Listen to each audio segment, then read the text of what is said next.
encore prendre ses responsabilités. Absolument. Digitaliser l'état civil. ba pare faire en sorte que nag vraiment ñu mën a protéger les Sénégalais parce que c'est une honte nga jur sa doom mu dem ba tollu 20 ans di dem uti extrême ñu ne ko non non extrait bi du yow diw moo ko moom. alors que yow bàyyam yaa ko fa inscrire.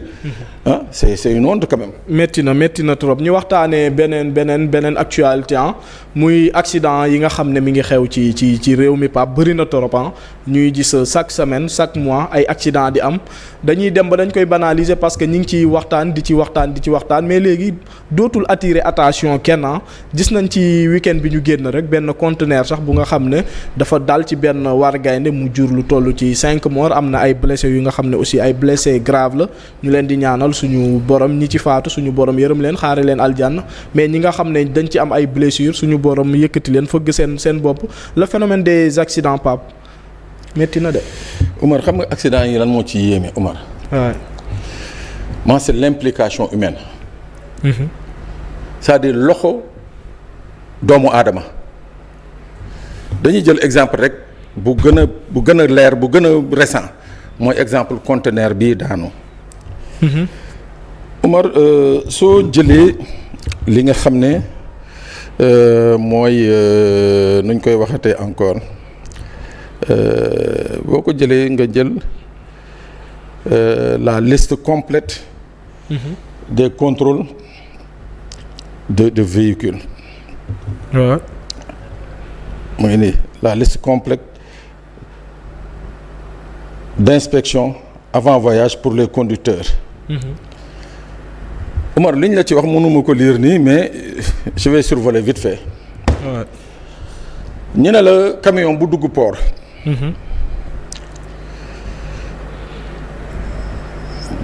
balaa ñoo teg conteneur ci moom dafa am benn société de surveillance bu nekk biir port. bu war a d'abord saytu conteneur bi. bu war a saytu conteneur bi. ndax am na appui nécessaire yi nga xam ne bu ñu ko tegee ci camion bi. du indi benn problème. nel benn. ñaar ñi ne la camion bi est-ce que am na ay chevilles yi nga xam ne. waaw conteneur bi bu ñëwee wàcc ci. ci lay loger si lay loger. ñu ne la loolu ci biir port bi dañ koy defee. Omar liggéey boobu ñu ngi koy def ci biir port bi wala defuñu ko ci lii xew keroog ci conteneur bi. ça veut dire que defuñu ko. defuñu ko waay. muy benn ñaar xam nga ñun dañu mun a laamisoo mun a layam ci dëkk bi. boo waxee ñu ne day daan dooleem c'est-à-dire on préfère le matériel que la vie des Sénégalais. Omar conteneur génn port 40 pieds ñu ne lan lañ ko téye waxuñu sax ay sangal bu doon ay sangal sax ñu ne waaw d'accord sangal peut-être mun na résister ñu ne ay buum nañ ko takkee ay buum. Omar tu dans un conteneur de 40 tonnes laa la wax. ñu ne luñ ko takkee ñu ne buum teg ko ci benn plateforme bi nga xam ne. camion bi am na 40 ans wala 35 ans chauffeur bi koy dawal ñaata la am 25 ans. bu xasee ba dugg ba ne nii ba taal Malboro bi ne ko xëcc fàtte na ne ko oto bi moo ko mag fàtte na ne ko oto bi soo ko poussé plus de 60 kilomètres 80 kilomètres à l'heure booy freiné day am problème fàtte na ne que conteneur bi mu teg ay buum nañ ko takkee. te poids bi da ciy compter. troisième point. mais quatrième point mooy le facteur humain. Omar boo xasee ba génn port. Ouais. tout le corridor moo xam Dakar Bamako moo xam Dakar Ziguinchor moo xam Dakar Fouta ñaata montage ñooy monté ci tali bi. absolument. te ñoom ñëpp kenn du gis buum yi ñoom ñëpp kenn du gis défaut. mais c'est-à-dire il y a un problème dans ce pays c'est-à-dire ce pays-là mérite un ndëpp. ndëpp national. non. ça dafa neexul mais Omar c'est-à-dire il faut que les responsabilités soient situées xam nga dafa yomb trop mbir am. après ñaan waaw chauffeur bi la. daa yóbbu ko commission retirer permis c'est trop facile. non bu port bi moom du chauffeur bi kese. propriétaire bi. kii moom plateforme bi. société consignataire bii loué plateforme bi. société de surveillance bii jël taxaw seetaan ñu jël conteneur bi teg ko ci kaw kii bi.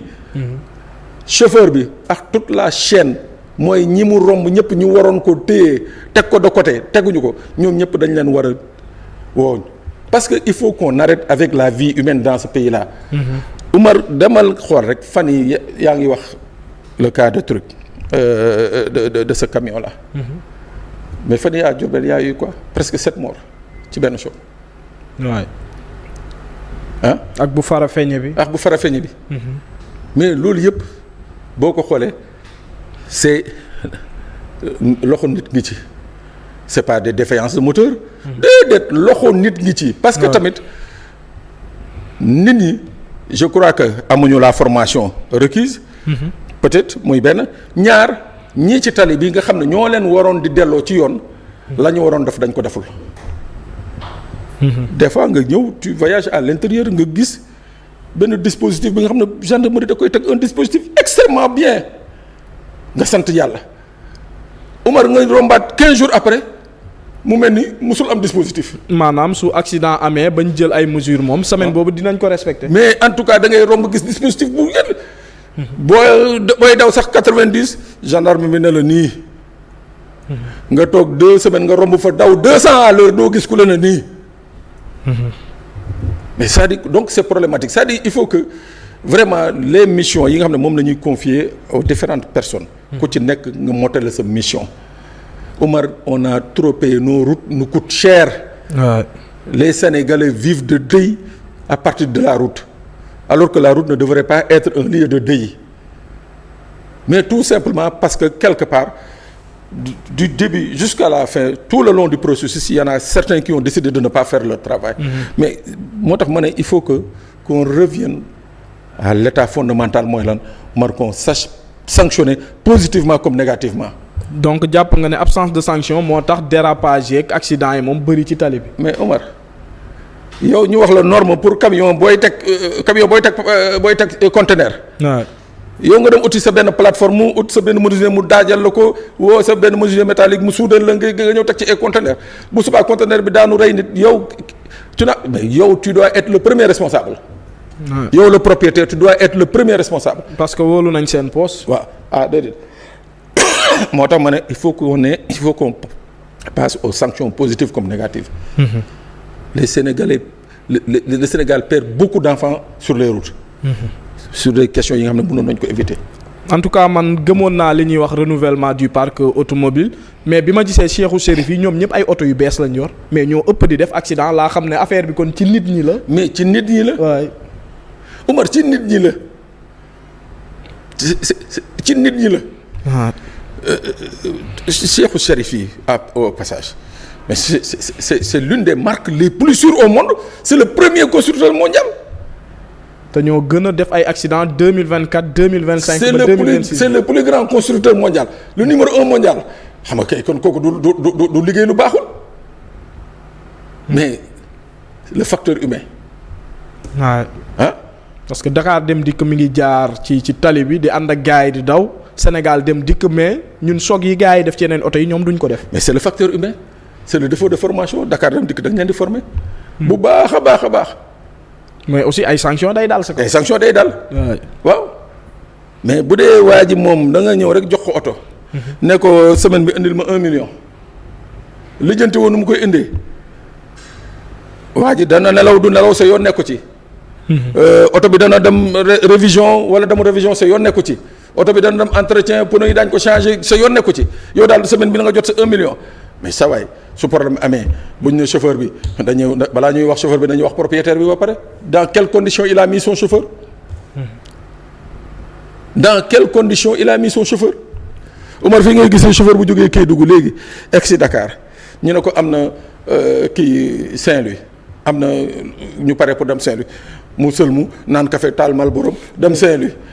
mu jógee Saint-Louis ñu ne ko sa waay yow ñu ngi la doon wër am na ay clients yu pare fi dem Ziguinchor mu départ Saint-Louis à vide ci yoon bi yëpp di lang xool ku mu mun a yóbbaale 2000 3000 ba egg si Dakar toog tuuti may le ma kii rek fay samay boru julli newaat cëpp tegu ci yoon mais c'est-à-dire en fait tout ça c'est des choses yi nga xam ne il faut que les paramètres yi nga xam ne il faut ñu jël ko en compte autrement les routes là vont continuer d'être des assassins vont être assassins pour les Sénégalais. en tout cas bilan bi moom mais métti na trop chaque année dañuy gis que accident yi day gën di yokku mais aussi ñi ciy ñàkk seen bakkan day gën di bëri mais sànq moom fi nga jeexalee jàpp naa ne société bi tamit am nañ ci part de responsabilité man événement yi laay jël rek. suñu waree voyager des fois ngay gis benn oto bu jógee dëkk ba yegg si léegi.